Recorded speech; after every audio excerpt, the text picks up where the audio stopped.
So an occlusal guard or a night guard is for someone who has a clenching or grinding habit. A lot of people are unaware that they actually have something like that going on.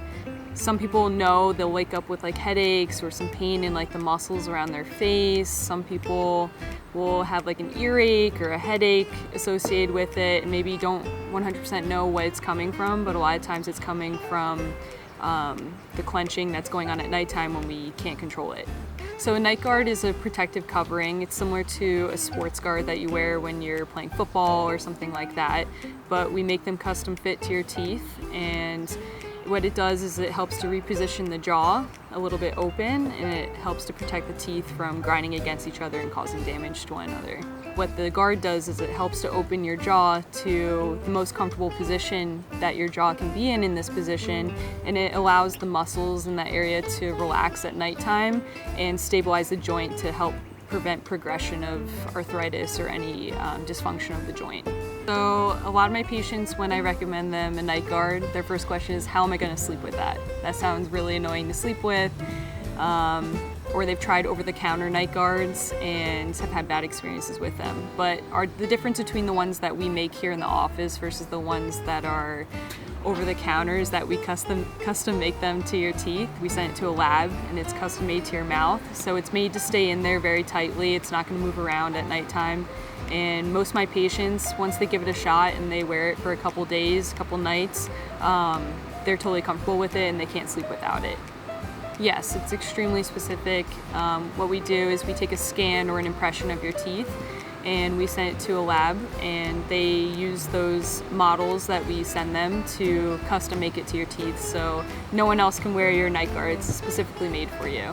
Well, that's what the over-the-counter ones are, is you boil them and you put them inside your mouth. But because they're made for everyone, it's a one-stop shop for all, when you boil it and put it inside your mouth, it's a much softer material than the one that we use. The one we use is a mix of like a hard and soft material, so it's soft on the inside, so it's not uncomfortable on your teeth, but it's harder on the outside to protect your teeth.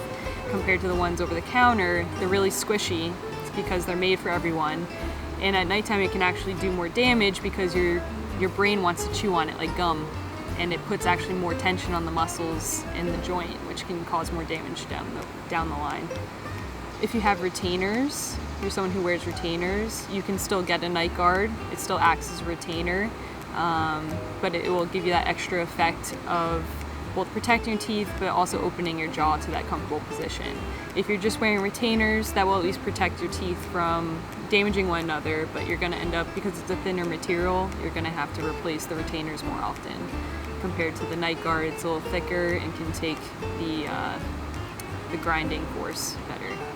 So a lot of patients don't even realize that they're clenching and grinding. Maybe they don't present with any symptoms. They're not having any headaches. They're not necessarily having any fatigue of the muscles in the face. But we commonly recommend it for patients because we see the signs of it inside their mouth, which commonly presents as like flattened teeth. We're seeing some yellowing of the teeth on the biting surface because what you've done is essentially just worn out the protective layer, the enamel, which is that white stuff you see on your teeth, and you're now into the inner layer called the dentin, which is yet more yellow. So if you're starting to see yellow spots on the biting surface of your teeth, we know that you've taken some wear. A lot of times it happens with people who their teeth are misaligned, they're not 100% in line with the arch of your mouth, and because they're mispositioned, they'll take more forces when you're chewing, talking, biting, all those things. So whenever I see something like that, I take it really seriously, because if we're not protecting that or preventing it from getting worse, you're just going to continue to wear down your teeth until you're near the nerve, and once that damage is done, it's really hard to go back and change it.